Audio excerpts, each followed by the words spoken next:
ഞാൻ എൻ്റെ ജീവിതത്തിലെ ഏറ്റവും പ്രയാസമേറിയ ഒരു യാത്രയിലാണ്.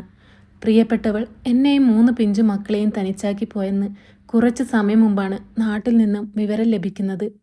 കേട്ട വാർത്ത വിശ്വസിക്കാതിരിക്കാൻ കഴിയില്ല. വാപ്പയും പെങ്ങളുമാണ് വിളിച്ചു പറഞ്ഞത്.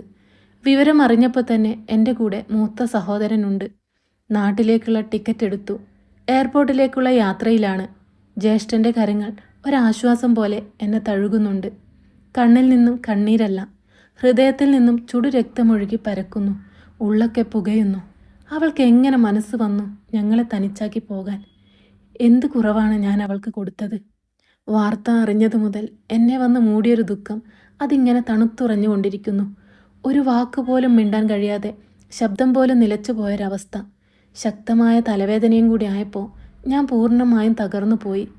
ആരും ആശ്രയമില്ലാത്തതുപോലെ. എൻ്റെ പൊന്നു മക്കൾക്കിനി ആരാണ്? ഫ്ലൈറ്റ് ലാൻഡ് ചെയ്തത് നാട്ടിലെത്തിയതും ഒന്നും അറിഞ്ഞില്ല. വേറൊരു ലോകത്തായിരുന്നു. ഇക്കാൻ്റെ കൈപിടിച്ച് നടക്കുമ്പോൾ ഞാനൊരു കുഞ്ഞു കുട്ടിയായിരുന്നു. ആൾക്കൂട്ടത്തിനിടയിൽ ഒറ്റപ്പെട്ടു പോയ ഒരു കുഞ്ഞു കുട്ടി. എയർപോർട്ടിൽ കാത്തുനിന്നത് സഹോദരിയും ഭർത്താവുമാണ്. ഉമ്മാൻ്റെ മരണശേഷം പലപ്പോഴും എനിക്ക് ഉമ്മാൻ്റെ സ്നേഹം തന്നവൾ, തളർന്നപ്പോൾ താങ്ങായവൾ, ശാസിച്ചവൾ. എല്ലാത്തിനും അവൾ എന്നോടൊപ്പം മുന്നിലായിരുന്നു. ഇപ്പോൾ ഈ വിവരം അറിഞ്ഞപ്പോൾ ഓടി വന്നതും അതുകൊണ്ടാണ്. അവളുടെ കുഞ്ഞിക്ക തളർന്നു പോയിട്ടുണ്ടെന്ന് അവൾക്കറിയാം. അവൾ ഓടി വന്ന് കെട്ടിപ്പിടിച്ച് വണ്ടിയിലേക്ക് കയറ്റി കൊണ്ടുപോകുമ്പോൾ ഉമ്മാൻ്റെ അടുത്തെത്തിയ പോലെ എനിക്ക് തോന്നി. ഒരല്പം ആശ്വാസം. ആരും ഒന്നും തന്നെ മിണ്ടിയില്ല. വണ്ടിയിലെല്ലാവരും നിശബ്ദരായിരുന്നു. വീട്ടിൽ ചെന്നെത്തുമ്പോൾ വളരെ കുറച്ച് ബന്ധുക്കളുണ്ട്. വാർത്ത അറിഞ്ഞ് വന്നവരാണ്. വീട്ടിലെത്തി വാപ്പാനെയും എൻ്റെ പൊന്നു മക്കളെയും കണ്ടപ്പോൾ പിടിച്ചു വെച്ചിരുന്ന കണ്ണീരൊക്കെയും അനുവാദമില്ലാതെ പുറത്തേക്കൊഴുകി. ആരും ആശ്വസിപ്പിച്ചില്ല. കരയട്ടെ എന്നായിരിക്കും എല്ലാവരുടെയും മനസ്സിൽ. കരഞ്ഞെൻ്റെ സങ്കടം തീരാൻ അവരും കാത്തുനിന്നു. പൊടിമോൻ അപ്പോഴാണ് എൻ്റെ അടുത്തേക്ക് എത്തിയത്.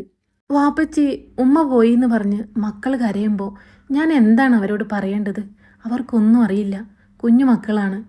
അവൾക്ക് എങ്ങനെ തോന്നി ഞങ്ങളെ തനിച്ചാക്കി പോയി കളയാൻ? 13 വർഷത്തെ ദാമ്പത്യം, പടച്ചോൻ അനുഗ്രഹിച്ചു തന്ന 3 മക്കൾ. മൂത്ത മോൻ അഫ്സലിന് 9 വയസ്സാണ് പ്രായം. രണ്ടാമത്തെ മോളാണ് ആയിഷ. അവൾക്ക് 6 വയസ്സ്. പൊടിമോൻ അജ്മലിന് 4 വയസ്സും. മക്കൾ 3 ഉമ്മയെ ചോദിക്കുകയാണ്. ഞാൻ എന്താണ് അവരോട് പറയാ? അവസാനം പെങ്ങളാണ് മക്കളോട് പറഞ്ഞത്, ഉമ്മ പോയി, ഉമ്മ ഇനി വരില്ല മക്കളേന്ന്. ഇവിടെ വരാറുള്ള കൊച്ചാടെ കൂടെ ഉമ്മ പോയി. മക്കൾ 3 കരച്ചിലാണ്. ഞാൻ എന്താ ചെയ്യേണ്ടത്? ഈ വാപ്പാൻ്റെ കഴിവുകേട് കൊണ്ടാണോ മക്കളെ ഉമ്മ പോയത്? ഉപ്പാക്കറിയില്ല. എന്താവശ്യപ്പെട്ടാലും നടത്തി കൊടുക്കാനുള്ള കഴിവ് ഉപ്പാക്കുണ്ടായിരുന്നു. ആവശ്യപ്പെടുന്നതെല്ലാം വാങ്ങിച്ചു കൊടുക്കുമായിരുന്നു.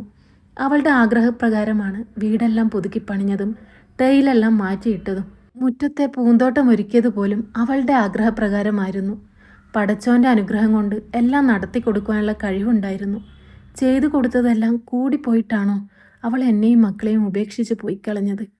എന്നെ നോക്കണ്ട, അവൾ നൊന്ത് പ്രസവിച്ച മക്കളല്ലേ 3 പേരും. അവളില്ലാതായ മക്കൾ സങ്കടപ്പെടുമെന്ന് അവൾക്കറിയില്ലേ? ആരൊക്കെയോ പറഞ്ഞതാണ്, വിലക്കിയതാണ് അവനെ അധികം വീട്ടിൽ കയറ്റരുതെന്ന്. സ്വപ്നത്തിൽ പോലും കരുതിയില്ല എന്നെ വഞ്ചിച്ചുകൊണ്ട് അവൾക്ക് അവനോടൊരു ബന്ധം കാണുമെന്ന്. അവളെക്കാളും എത്ര വയസ്സിന് ഇളയതാണ് അവൻ? 30 വയസ്സുള്ള അവൾക്ക് 23കാരനോട് പ്രണയം തോന്നുമെന്ന് ഞാൻ എൻ്റെ സ്വപ്നത്തിൽ പോലും വിചാരിച്ചില്ല. എൻ്റെ കുടുംബത്തിലെ തന്നെ ഒരു ബന്ധുവാണ് അവൻ. ഏറ്റവും അടുത്ത ബന്ധം. എന്നെ ഇക്ക ഇക്ക എന്ന് വിളിച്ച് നടക്കുമ്പോൾ ഞാൻ അറിയുന്നോ അവൻ്റെ മനസ്സിലിരിപ്പ് വേറെയാണെന്ന്. അവളും അവനെ അനിയൻ എന്നാണ് വിളിച്ചിരുന്നത്. സഹോദരങ്ങളെപ്പോലെയാണെന്ന് ഞാൻ മനസ്സിൽ വിചാരിച്ചു. പക്ഷേ അവർ അങ്ങനെ ആയിരുന്നില്ല. ഉമ്മാൻ്റെ മരണത്തോടു കൂടി അവൾക്ക് ആരെയും നോക്കേണ്ട കാര്യമില്ലാതായി. വാപ്പാക്ക് സുഖമില്ലാത്തതാണ്, എവിടെയെങ്കിലും ഒതുങ്ങിയിരിക്കും. പക്ഷേ ആരൊക്കെയോ എന്നോട് പറഞ്ഞിരുന്നു അവരെ ഒന്ന് ശ്രദ്ധിക്കണമെന്നും അവനെ അധികം വീട്ടിൽ കയറ്റരുതെന്നും. ഒരിക്കലും ഞാൻ അവളെ മനസ്സുകൊണ്ട് പോലും തെറ്റിദ്ധരിച്ചില്ല. അന്ധമായി വിശ്വസിച്ചു, സ്നേഹിച്ചു. എൻ്റെ സ്നേഹത്തിന് അവൾ എനിക്ക് തന്ന ശിക്ഷ എൻ്റെ ജീവിതത്തോടുള്ള ശിക്ഷയായിരുന്നു. ഇപ്പോഴും എനിക്ക് വിശ്വസിക്കാൻ കഴിയുന്നില്ല അവൾ എന്നെയും മക്കളെയും തനിച്ചാക്കി പോയെന്ന്. എന്തൊക്കെയാണ് ഇവിടെ നടക്കുന്നത്? വാപ്പ പറഞ്ഞത് ഇങ്ങനെയാണ്. മക്കൾ കുറച്ച് ദിവസമായി അവധിയായതിനാൽ അവളുടെ വീട്ടിലായിരുന്നു. വാപ്പയും അവളും ഡ്രൈവറും കൂടി മക്കളെ വിളിക്കാനായി അവളുടെ വീട്ടിലേക്ക് പോയതാണ്. അവിടെ എത്തുന്നതിന് കുറച്ചു മുമ്പ് ഒരു ജംഗ്ഷനിൽ വണ്ടി നിർത്തി മക്കൾക്ക് എന്തെങ്കിലും വാങ്ങിയിട്ട് വരാമെന്ന് പറഞ്ഞ് വണ്ടിയിൽ നിന്നിറങ്ങിയ അവൾ പിന്നെ തിരിച്ചു വന്നില്ല. വാപ്പയും ഡ്രൈവറും കൂടി വണ്ടിയിൽ അവരെ കാത്തിരുന്നു. സാധനം വാങ്ങിക്കാൻ പോയ അവളെ കാണാനില്ല. 10 മിനിറ്റ് എന്ന് പറഞ്ഞ് പോയവളെ 15 മിനിറ്റായി, അരമണിക്കൂറായി, 3/4 മണിക്കൂറായി, കാണാനില്ല. അവളുടെ ഫോണിലേക്ക് വാപ്പ വിളിച്ചു നോക്കി. സ്വിച്ച് ഓഫ് എന്നാണ് പറഞ്ഞത്. അവിടെ അടുത്തുള്ള കടകളെല്ലാം വാപ്പയും ഡ്രൈവറും കൂടി അവളെ നോക്കി നടന്നു. പോയവളെ കാണാനില്ല. അവർ ആകെ അന്തം വിട്ടുപോയി. റോഡിൽ എത്ര നേരമെന്ന് വെച്ചാണ് കാത്തിരിക്കുന്നത്. പിന്നെ അവർ നേരെ അവളുടെ വീട്ടിലേക്ക് പോയി. അവിടെ ചെന്ന് കാര്യം പറയുമ്പോൾ അവരും കരച്ചിലായി. പോലീസിൽ കേസ് കൊടുത്തു. വാപ്പ തിരികെ വീട്ടിലെത്തുമ്പോൾ വിവരമറിഞ്ഞെത്തിയ പെങ്ങൾ എൻ്റെ റൂമിൽ നിന്നും കണ്ടെത്തിയിരുന്നു അവൾ എഴുതി വെച്ച കത്തും ഞാൻ അവൾക്ക് എല്ലാ സ്നേഹത്തോടെയും അണിയിച്ചു കൊടുത്ത ആ മഹർമാലയും. അവള് പോവുകയാണെന്ന് അവനോടൊപ്പം. അവൾ എന്നോടൊരു ദയ കാട്ടി. ആ മഹർമാല അതവിടെ ഊരി വെച്ചിട്ട് പോയി. അതും ഇട്ടുകൊണ്ട് പോകാൻ അവൾക്ക് നാണമാകുമല്ലോ. ഞാൻ സമ്പാദ്യമൊക്കെ അവളുടെ പേരിലേക്കാണ് കൂടുതലും അയച്ചിരുന്നത്. അതും അവൾ എടുത്തു. കൊണ്ടുപോട്ടെ, എല്ലാം കൊണ്ടുപോട്ടെ. എന്തിനാണ് അവൾ എന്നോട് ഇങ്ങനെ ഒരു ക്രൂരത കാണിച്ചത്? ഞാൻ അവളെ സ്നേഹിച്ചതിന്, സംരക്ഷിച്ചതിന്, പൊന്നുപോലെ നോക്കിയതിന്, എല്ലാത്തിനും കൂടി അവൾ എനിക്കൊരു ശിക്ഷ തന്നു. എൻ്റെ ജീവനെടുക്കാൻ കഴിവുള്ള ഒരു ശിക്ഷ. എനിക്ക് ചുറ്റിലും നിൽക്കുന്നവർക്ക് എന്നോടുള്ള സഹതാപം കാണുമ്പോൾ മരിക്കാനാണ് തോന്നുന്നത്. ഞാൻ നല്ലവനായിരുന്നെന്ന്, സ്നേഹമുള്ളവനായിരുന്നെന്ന്, കുടുംബത്തെ പൊന്നുപോലെ നോക്കിയവനാണെന്ന്. എന്നിട്ടോ എനിക്കെന്താ കിട്ടിയത്? മണലാരണ്യത്തിൽ പൊരിവെയിലിൽ കുടുംബത്തിനു വേണ്ടി കഷ്ടപ്പെട്ടവന് കിട്ടിയ ശിക്ഷ. ഇതെന്തൊരു ലോകമാണ് റബ്ബേ. കുടുംബക്കാർക്ക് മുന്നിൽ ഒരു വിഡ്ഢിയെപ്പോലെ തല കുമ്പിട്ടിരുന്ന് ഞാൻ പൊട്ടിക്കരഞ്ഞു പോയി. അവളുമൊത്തുള്ള നിമിഷങ്ങൾ ഓർക്കുമ്പോൾ ഇത്രയും വലിയ ചതി അതെനിക്ക് ഓർക്കും തോറും സങ്കടം സഹിക്കാൻ പറ്റുന്നില്ല. ഈ പാപത്തിനുള്ള ശിക്ഷ നീ എവിടെ കൊണ്ടുവയ്ക്കും ഷെഫീന? ഈ പൊന്നു മക്കളെയും തനിച്ചാക്കി നീ എന്ത് സുഖം തേടിയാണ് പോയത്? എനിക്ക് എത്ര ആലോചിച്ചിട്ടും അത് മനസ്സിലാകുന്നില്ല. 3 മക്കളും ചുറ്റിനുമുണ്ട്. ഇളയ മോൻ അപ്പോഴാണ് ഒരു കാര്യം പറയുന്നത്. കൊച്ച നമ്മളെ അടിക്കും വാപ്പച്ചി. എന്താ മക്കളെ എന്ന് ഞാൻ ഒന്നുകൂടെ എടുത്തു ചോദിച്ചപ്പോഴാണ് മൂത്ത മകൻ പറയുന്നത്, കൊച്ച വരുമ്പോഴേക്കും പേരയുടെ കമ്പ് വെട്ടി അടിക്കുമായിരുന്നെന്ന്. മക്കൾ 3 പേരെയും അവർ പഠിക്കുന്നില്ല എന്നും പറഞ്ഞായിരുന്നു അടിയെന്ന്. മക്കളെ പിടിച്ചു നോക്കുമ്പോൾ ശരീരത്തൊക്കെ അടികൊണ്ട പാടുണ്ട്. റബ്ബേ, എന്തൊക്കെയാണ് കാണുന്നത്? ഇത്തിരിയില്ലാത്ത ഈ 3 പൈതങ്ങളെ അവൻ ഇത്രമാത്രം തല്ലിച്ചതച്ചു. 3 പേരുടെ ശരീരത്തിലും നല്ല രീതിയിൽ അടയാളമുണ്ട്. അതും വലിയ പേര കമ്പിട്ടാണ് അടിച്ചിരിക്കുന്നത്. അടി കിട്ടിയ ഓർമ്മയിൽ പൊന്നുമോൻ കരയുന്നത് കണ്ടപ്പോൾ എൻ്റെ കൽബ് പിടഞ്ഞുപോയി. ഏതോ ഒരുത്തൻ സ്വന്തം മക്കളെ അടിക്കുന്നത് കണ്ടുകൊണ്ടിരിക്കാൻ അവൾക്ക് എങ്ങനെ മനസ്സ് വന്നു? അവൾക്ക് മക്കളെ ശല്യമായി തോന്നിയിട്ടുണ്ടാവും. അവരുടെ സൗകര്യങ്ങൾക്ക് മക്കൾ ഒരുപക്ഷെ വിലങ്ങ് തടി ആയിരുന്നിട്ടുണ്ടാവും. അപ്പോൾ അവളിലെ മാതാവ് മരിച്ചിരുന്നിട്ടുണ്ട്. അല്ലായിരുന്നെങ്കിൽ അവൾ ഒരു പെറ്റുമ്മ ആയിരുന്നെങ്കിൽ സ്വന്തം മക്കളെ ഒരു മനുഷ്യൻ നുള്ളി നോവിക്കുന്നത് പോലും കണ്ടു നിൽക്കാൻ അവൾക്ക് കഴിയുമായിരുന്നില്ല. വാപ്പാക്ക് ഇതൊന്നും അറിയുമായിരുന്നില്ലേ എന്നുള്ള എൻ്റെ ചോദ്യത്തിന് വാപ്പ പറഞ്ഞത് ഇങ്ങനെയാണ്: മക്കളെ അടിക്കുന്നത് കാണുമ്പോൾ വിലക്കാറുണ്ട്. അപ്പോൾ അവർക്ക് വലിയ ദേഷ്യമാണ്. അവൾ എന്നോട് മുഖം കറുപ്പിക്കും മോനെ. കഴിക്കാൻ എന്തെങ്കിലും ഉണ്ടാക്കി വെച്ചാലും ഒന്നും എടുത്തു തരാറില്ല. അവൻ വരുമ്പോൾ ഒന്നും പറയുന്നതും ഇഷ്ടമല്ല.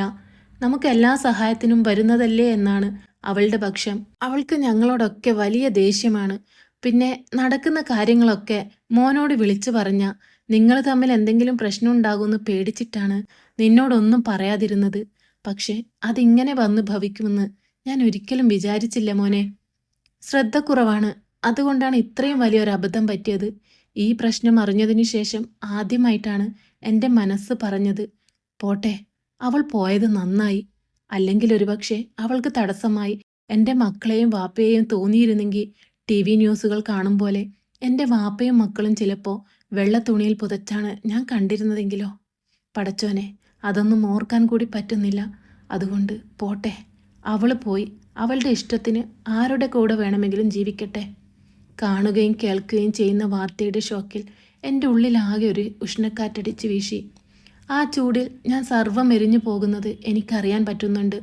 മരുഭൂമിയുടെ ചൂടിൽ പോലും ഉലയാതിരുന്ന എൻ്റെ മനസ്സാകെ ഉരുകിയൊലിക്കാൻ തുടങ്ങി. അന്നൊക്കെ മനസ്സിന് പ്രതീക്ഷയായിരുന്നു. നാട്ടിൽ കാത്തിരിക്കാൻ ആളുണ്ട്, മക്കളുണ്ട്, എല്ലാം സന്തോഷമായിരുന്നു. ഇപ്പോൾ ആ സന്തോഷങ്ങളാണ് പടിയിറങ്ങിപ്പോയിരിക്കുന്നത്. പ്രതീക്ഷയുടെ കണ്ണുകൾ അറ്റുമാറുകയാണ്. അപ്പോൾ തളർച്ചയുണ്ടാകും. മനസ്സും ശരീരവും പിടിച്ചു നിൽക്കാതെ ആവും. കടപുഴകി വീഴാൻ നിൽക്കുന്ന ഒരു വൃക്ഷത്തെപ്പോലെ ഞാൻ പാതി ചരിഞ്ഞു നിൽക്കുകയാണ്. എനിക്കൊരു താങ്ങു വേണം, അത്യാവശ്യമാണ്. മക്കളെ കാണുന്തോറും എൻ്റെ തളർച്ച പൂർണ്ണമാവുകയാണ്. അതേസമയം അവർക്ക് വേണ്ടി പിടിച്ചു നിൽക്കണമെന്ന് മനസ്സ് പറയുന്നുണ്ട്. പക്ഷേ കഴിയുന്നില്ല റബ്ബേ.